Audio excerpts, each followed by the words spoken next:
Bonjour à tous, nous poursuivons avec la 5e Mishnah du 6e Pérec. La Mishnah nous enseigne ici le cas toujours concernant aussi Yom Kippour que nous avons vu, Aïcha sheyesh alea chatat ha'of safek, une femme qui a un doute et qui doit amener un chatat ha'of safek parce qu'elle a un doute et que Yom Kippourim est passé, est-ce qu'elle doit amener son korban ou pas? De quoi il s'agit? Nous avons vu l'exemple d'une yoledette, une femme qui a accouché. Cette yoledette a un safek, elle a fait une fausse couche. On n'a pas pu définir si dans l'embryon, si c'était un vlad, un petit, est-ce qu'elle avait une obligation d'amener comme une fausse couche qui l'oblige à amener un korban ou pas. Et normalement, une femme qui a accouché, qui doit amener ses korbanotes, tant qu'elle n'a pas amené ses korbanotes, elle n'est pas entièrement purifiée, c'est-à-dire qu'elle ne pourra pas ensuite manger des corbanotes au Beth Amikdash. Si arrive Pessah, elle ne pourra pas manger son korban Pessah avec sa famille tant qu'elle n'a pas amené sa kapara. Et donc lorsqu'il y a un doute, on va dire à cette femme, tu vas amener le chatat ha'of, même misafek. Même s'il y a un doute, il faut amener. C'est le seul korban que l'on peut amener, un chatat misafek, c'est chatat ha'of, puisqu'on va juste faire la melika, asperger le sang, mais toute la chair ne sera pas mangée, bien sûr, dans ce cas-là par les Kohanim, puisque c'est un safek, elle sera brûlée, mais de cette manière, la femme va au moins sortir du doute, et pourra ensuite au moins manger des corbanotes, comme si elle avait amené son korban. Maintenant, cette femme avait un doute, elle doit amener le chatat ha'of, et Yom Kippourim est passé. Est-ce qu'elle doit l'amener ou pas? Toujours oui. Pourquoi? C'est-à-dire, ce korban n'est pas une kapara. Ce korban est plus qu'une kapara. Elle lui permet de manger des korbanotes. Et tant qu'elle ne peut pas manger, elle n'a pas amené ce khatat, cette kapara-là, elle ne mangera pas de korbanotes. Donc même si Yom Kippourim est passé, elle est obligée d'amener ce khatat ha'of. Et ici la Mishnah conclut en nous disant khatat ha'of ha'ba'al safek. Un korban khatat ha'of qui vient justement à cause d'un doute.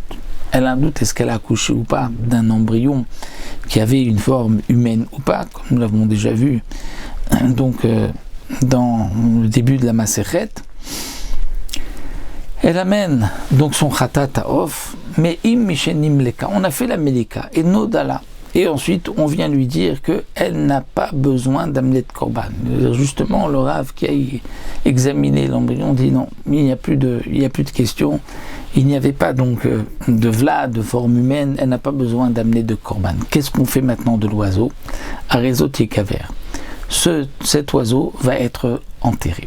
Et nous dit le Barthénora, en vérité, on pourrait même en profiter, logiquement, minadine. Pourquoi? Parce que, quel est le problème? Puisqu'on n'en avait pas besoin, donc c'est choulin. Et choulin, qui a été égorgé dans la Hazara, c'est vrai qu'on doit l'enterrer ou brûler comme nous l'avons vu. Mais ici, il n'a pas été égorgé parce qu'il y a eu la Melika. Et la Torah a interdit choulin chez Nishretu qui ont été égorgés. Mais la Melika, c'est avec l'ongle, c'est pas une véritable shrita. Seulement, les Chachamim m'ont dit, c'est interdit d'en tirer profit pour ne pas qu'on dise que chaque chatat ha'of, on peut en tirer profit. Et donc, puisqu'il y a ce doute-là, on va l'enterrer. Un chatat ha'of, même s'il vient, ça fait qu'on ne le mange pas. Pourquoi? Parce que peut-être que c'était choulin, et donc c'est une nevela, puisqu'on ne peut pas égorger un oiseau en faisant la melika.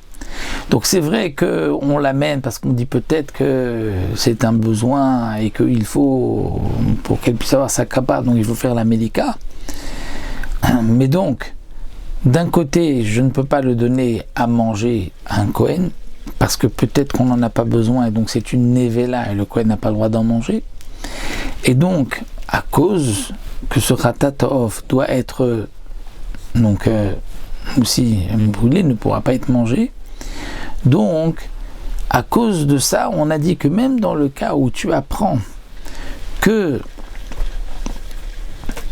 elle n'avait pas besoin de korban juste après la melika, eh bien on l'enterrera pour ne pas qu'il y ait une erreur et qu'on vienne confondre avec un autre cas où effectivement on n'aurait pas le droit de le